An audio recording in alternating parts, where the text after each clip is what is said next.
Hi everyone, and Hakim has introduced. My name is Ling Ling. I promise that's me, even though my hair is a bit different. My podcast show is called Leaders of Learning, and it's focused on professional development as well as organizational development. Does anyone here know about podcasts? Yes? So podcast is an on-demand radio where you use different applications to download different shows. So this started 2 years ago when I left my dream job as a regional learning and development manager. And I left because my mother passed away. And I needed time to mourn and grieve. So I found myself at a 10-day silent meditation retreat. And this is the view I see every day at that 10 days. This is in Penang, and the background you see is Gyeongsi Temple. So after 3 or 4 months of taking time out to grieve, I decided it was time to start again, but I didn't want to go back into the stresses of the corporate world. So I decided to start my own training company, Spark Learning Solution. Now it's labeled as Culture Spark. My background has always been in learning and development for more than a decade, and all I knew is to travel the world and teach people how to be better leaders and managers. At that time, I was listening to a lot of podcasts, and I wasn't yet ready to meet people, to do marketing, to pitch sales, and things like that. So I thought, what great way to market myself is through podcasts. But the thing is, I knew nothing about business, I knew nothing about marketing, and I knew very, very little about audio editing. But I started out really simple. I started out with a microphone and my laptop. I lugged it around Singapore, interviewing people with my laptop and my microphone. Eventually, I upgraded, as you can see, with a handheld professional hand recorder. So I did learn along the way. For my podcasting, my first episode, it took me 3 days to edit because I was learning how to do sound editing all by myself. And the people I reached out to be my guests, a number of them are my own friends, but many of them are recommendations of friends of friends. They are leaders in their own right, in their own sphere of learning and development. And it's great that they were willing to spend their time with me just so that I can run a podcast show. This is a view of what I have to face every time I record a podcast episode. I don't really like sound editing. It takes up a lot of time. My first episode took me 3 days. My recent episode, which was published today, took me about half a day. So at least I've made some improvement. The podcast show itself was launched in a very simple form. As I said, I'm not very good in marketing. So my launching campaign was just a really wordy LinkedIn post, which isn't, now thinking back, it's not so great. I launched my podcast show 2018 in January. So that's about a little bit more than a year ago.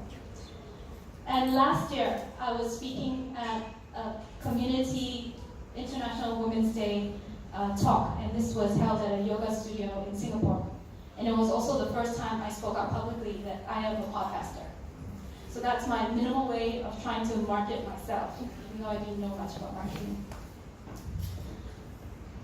Initially, I produced 1 season of podcast shows, which is the 12 people you saw there. And when I published it throughout the first half of 2018, as you can see, the numbers were abysmal. I was really happy when any of the days reached more than 10 episodes of downloads in a day. So I go, yay! And at the end of the season, I only had 300 over downloads. So that's the end of my podcasting career. But people in Singapore knew that I do podcasting, so they started requesting me to give talks about how to start your own podcast show. So with the help of the Singapore government and their funding, I was able to run 4 podcast workshops to teach people how to do and start their own podcast show. Eventually, the podcasters in Singapore, they decided to reach out to each other last year. And every month or so, we would gather and start complaining about, the troubles of being a podcaster and how lonely it can be. When it comes to diversity, it looks like in terms of gender parity, we still have a long way to go. At the end of me publishing season 1, I discovered that one day my podcast show is featured on iTunes. So how it's featured, it looks like that. It became number 4 in Singapore. And what I found out slowly from my own friends based in Malaysia and Indonesia, it was featured in every other country, too, in Southeast Asia on iTunes. So all those countries there. End of last year and earlier this year, my podcast was also featured on this platform called Castbox. Featured in countries like Singapore, Malaysia, India, Australia. Why there are different countries is because it depends on where your phone is. That's where your country podcast shows will appear on your app, on your mobile phone, or even on your iTunes.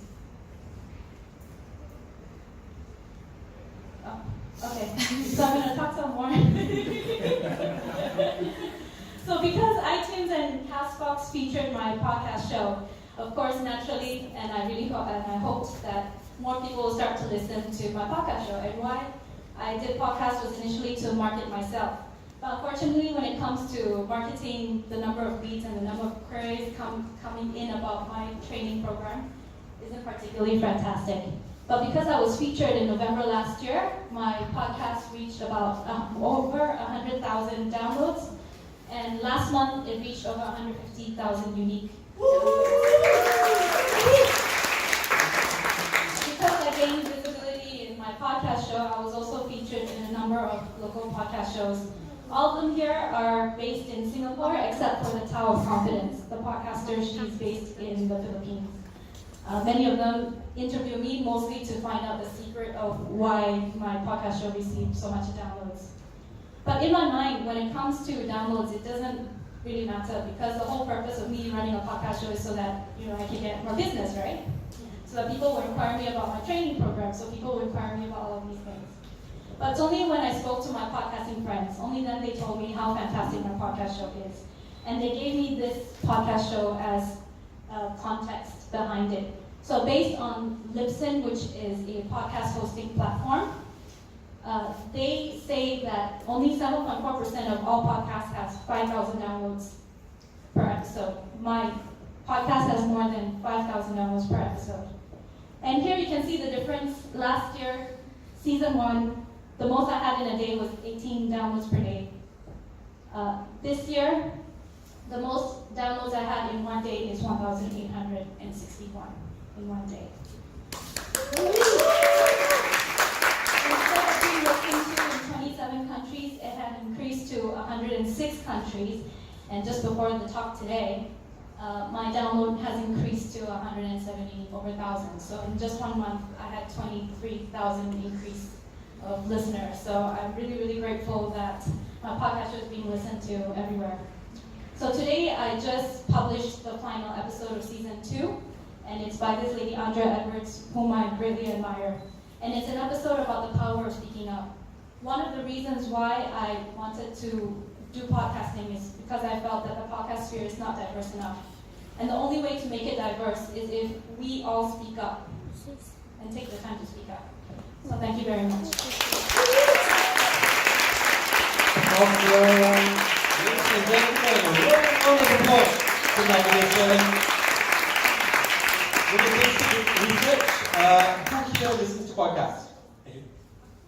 Okay, there we go. Convert. Please remember to subscribe to my Leaders of Learning so you can add numbers. Thank you. Yeah, now we let go. Round of applause again. Ladies and gentlemen, that brings us to our first half of PechaKucha Petaling Jaya Volume 8. Now a few things can happen.